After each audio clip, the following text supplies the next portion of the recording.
Hello, I'm Nick Cheek, Managing Editor of Mortgage Solutions, and welcome to today's debate in association with Family Building Society. Let's introduce our guests. We have Darren Deacon, Head of Intermediary Sales at Family Building Society, Richard Merrett, Director of Strategic Relationships at Simply Biz Mortgages, and Greg Cunnington, Chief Operations Officer at LDL Finance. Welcome to you all, and lovely to have you here today. Today we're exploring the buy-to-let market. It's safe to say that it's been a rollercoaster 12 months for the BTL sector. Growing regulation, sustainability and affordability issues, and some rather scary headlines in the national press, although not in the trade press. So, with that in mind, what is the current state of the buy-to-let market? I'll go to you, Rich, first. Yeah, so it's certainly challenging, and I think the impact of the disastrous mini-budget is more felt in buy-to-let than it is in the mainstream residential market. Obviously, higher interest rates. I think the biggest issue is probably the higher stress testing on affordability, as you alluded to. So for a lot of borrowers, particularly at higher loan-to-values, there's a real challenge there. But I think with challenges, opportunity is presented. Higher interest rates mean that the necessity to remortgage is quite great. Yeah. And we've got the largest number of cessations across the course of this year. So there's still a huge remortgage opportunity as the rest of the year plays out. Fundamentally, the UK does rely on the private rental sector, and I think, therefore, there is a need to have landlords in the market. Equally, despite all of the challenges, we're also seeing sort of an impact to property values, although for me not vast at the moment. Right. And that does present an acquisition opportunity for a lot of landlords. Yes, the rate might be higher that they're buying at, but if they can negotiate something off the asking price of a property, we're actually seeing a lot of firms who are reporting back that people are still being acquisitive. So I think it's certainly not as bad as the national press likes to play out. Excellent. Greg, what are you seeing? Yeah, similar. I was at an event yesterday where there was discussion about what would a word cloud look like on the current buy-to-let market, and the two middle words were challenging and then another word which I can't say in this kind of forum. But in reality, same as Rich, it is of course a struggle. The rate pushes from a mini budget have really impacted things there. I think gross lending on buy-to-let will definitely look quite significantly down this year, but at the same time a big part of that is because there's a lot of product transfers going on in the buy-to-let market, which has been a bit of a lifesaver. And I do think a lot of the specialist lenders as well, who previously didn't do product transfers because of how they're funded and have now started doing them this year to help landlords, has been really innovative and brilliant. And there's definitely still a positive market there. In our data, last year, 33% of our lending was buy-to-let.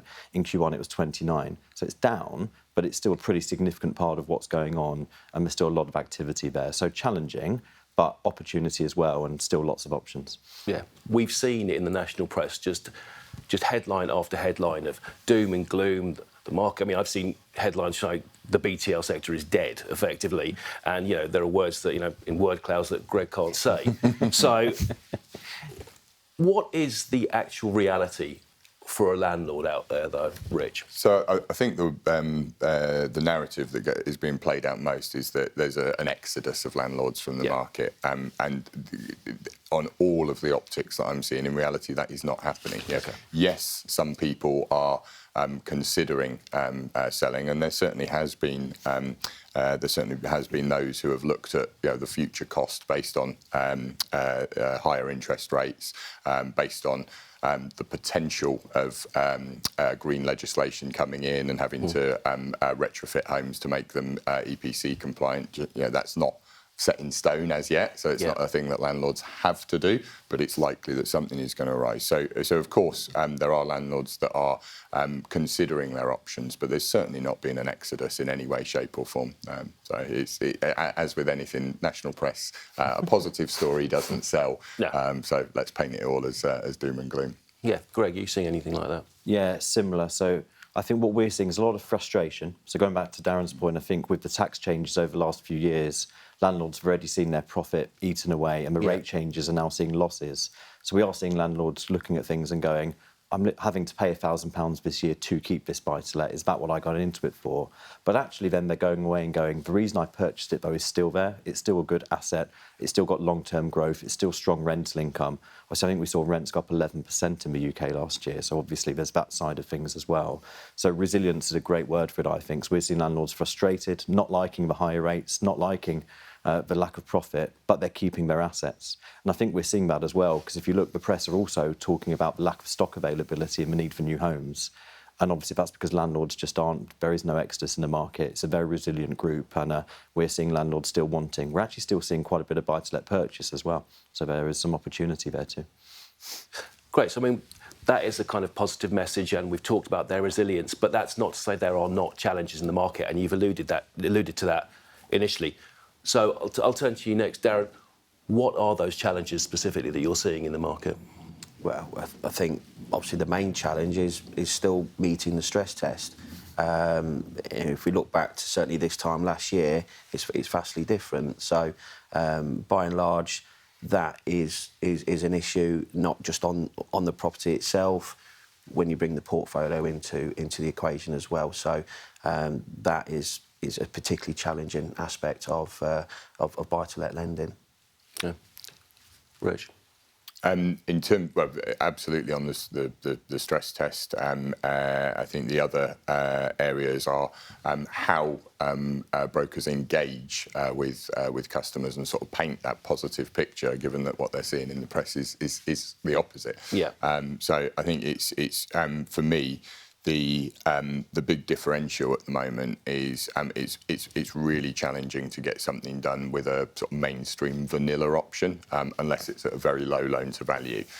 So I think where it does create an opportunity is for more specialist lenders, looking at things like the limited company sector, looking at things like top slicing of income, and it's sort of more creative thinking from the broker part to find the right solution for a customer. But I think we have and we will start to see more and more of that from the lender side as well, to actually start addressing the problem and make the most of the opportunity, but two, the fact that we are reliant on that private rented sector, and we need to be able to help more of these customers to have options and stay in the market.